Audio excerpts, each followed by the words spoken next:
Hello everyone, welcome to another episode of Music of the Week. I know this is not the Robert Whittaker vs Kelvin Gastelum review. I think it's too late to review that fight, but I'll do a mini one now.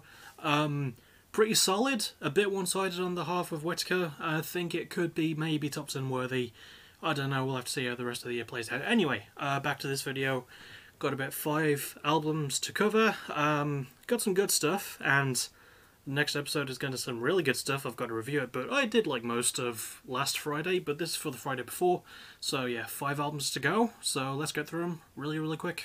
Yeah. We begin with a debut, Come Closer with Pretty Garbage. Now, yeah, I absolutely know nothing about them. I just, during a scour for that week in music, I was like, oh, I'll add these. I listened to a couple of the songs and thought they were quite enjoyable. Really solid, sort of indie punk vibes, quite chill and laid back. And I'm going to give this album a B. I think this is a really strong start for them. They got some really good things going for their production. There's just some really nice, fun lyrics as well. It's not the most complex thing, but it's just a fun album. It's produced quite well. They're on a label I'm not too familiar with called Pirate Press. I think it's called Pirates Press, one of the two. And they've got some good stuff going for them that the band do. Presumably the label as well, so yeah, maybe give this one a spin if you're interested in it. If you just want like a chill indie punky sort of ish thing, I can recommend this one for that. Next up, we have The Lion's Daughter with Skin Show. Now, The Lion's Daughter have actually been around for about 14 years, and this is only their 4th album. They're a very sort of black-ish metal. They're not really on the level of some of the other black metal I've heard this year, and I've heard quite a fair bit, actually. Speaking of not on the level, it's not really as good as any of those. I'm giving this a C-. So it incorporates a weird overusage of synths, which is an interesting idea, but the mix is really bad in production of this album in particular. I don't know why I said the same thing twice. The production of the album does take quite a bit away. For me personally, I really didn't get the feeling of cohesion, A lot of the songs can repeat. The lyrics are very difficult to decipher. And I just didn't really enjoy myself too much. But, maybe the band can sort of clean that up for next time. So, yeah, C-. The lowest graded album in this episode, I should point out. The rest is pretty good after this, but yeah, I know, just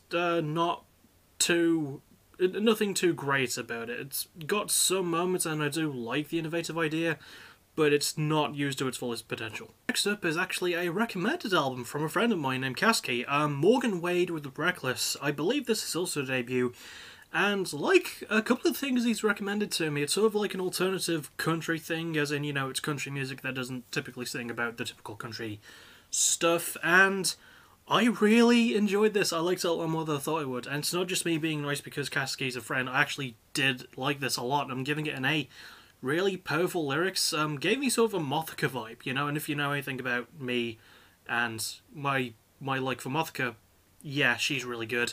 I just sort of got that vibe from Morgan as well, Really good singer as well. Talented songwriter. Really good instrumental work. It's produced really nicely and really clean. Yeah, it got some really good stories to tell, and it's got everything else really good going for it, and I think an A is a pretty strong grade, and it's an album I'm going to have to go back over at some point, because I really enjoyed this one.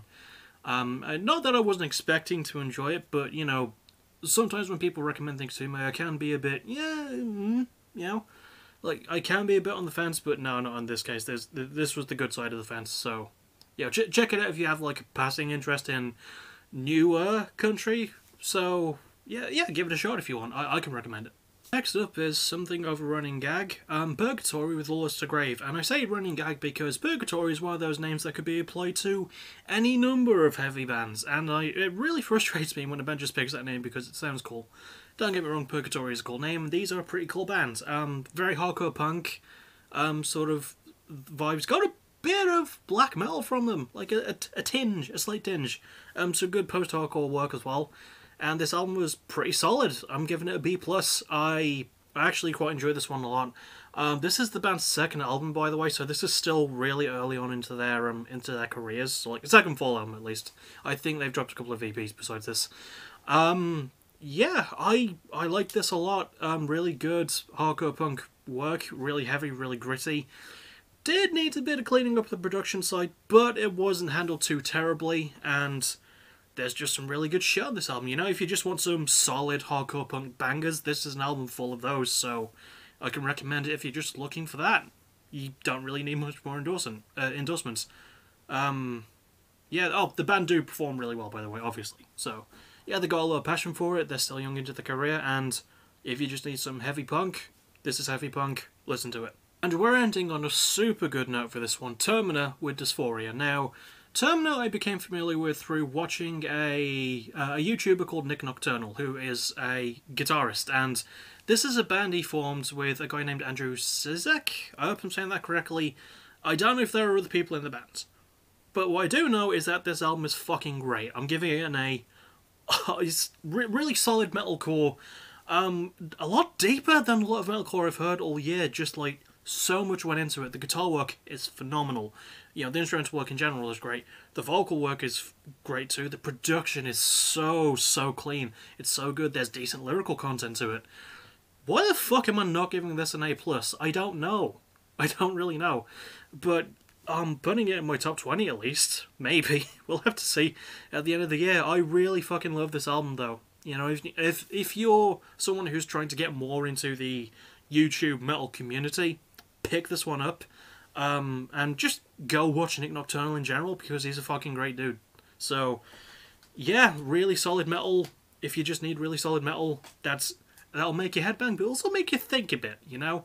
It's good for that. It's good for both, and yeah, as far as I'm concerned, it deserves its A, and I think it's a really good note to go to the intro to. And that'll about do it for this episode of Music of the Week. I mean, this has been one of the best ones I've done in a while, you know, really a lot of good stuff. I can obviously recommend Morgan Wade and Termina the most, but if you want to just sort of passingly listen to any of these albums, then give any of them a shot. I mean, even The Lion's Daughter has some good ideas at points, you know, it's just not handled the best way. So, yeah, don't really have a lot else to say. I'll hopefully see you all tonight for PBW versus AVW. I'm sorry that I couldn't get it done last week, but, you know, setting up the new console was a bit of a pain in the bum. So, yeah, I will see you all hopefully tonight, and within the week, quite possibly for my very brief history and full episode of the Motionless in White backtracking episode. I said episode twice without meaning to, but yeah, hopefully I'll see you all tonight. I really hope that you try and give some of these albums a go, or any of the albums I've talked about, and I hope you like this episode. And as always, thank you for watching, you're awesome. Bye bye.